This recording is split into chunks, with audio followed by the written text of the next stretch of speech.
આપણી દીકરીઓ કે બહેનો હશે ને એના માવતરમાં રાજી રહેશે. તો આવો સરસ મજાનો આશીર્વાદ આપને નિયાણીઓ આપતી હોય એ શબ્દને ઉપાડી લેજો, આપણું કલ્યાણ થઈ જશે. આજે જે કોઈ ભાઈઓ મારા ઉપસ્થિત છે તેમને મારી વિનંતી કે આપણામાં જો કોઈ નાનું સરખું વ્યસન હોય તો આપણે અહીંયા જ આપણી નિયાણીઓ આપણી કરીને દાન સ્વરૂપે માગીને દઈ દો સાહેબ. આજ પછી આપણું શરીર સ્વાસ્થ્ય રહેશે ને તો નિયાણી રાજી રહેશે ને આપણે બીમાર પડશું ને તો ભગવાનના કને એને કાલાવાલા કરવા પડશે. ધન્યવાદ.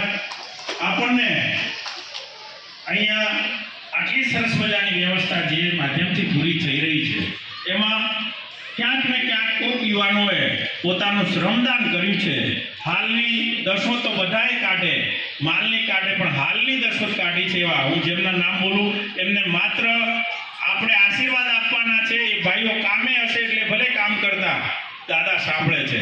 તો પાણી, દહીં, છાશ અને દૂધની જે સમિતિ છે એ ભાઈ શ્રી કિશોરભાઈ જયંતિલાલ, વિનોદભાઈ રતનસિંહભાઈ, હસમુખભાઈ નારણભાઈ અને ત્યારબાદ શાકભાજીની સમિતિમાં શ્રી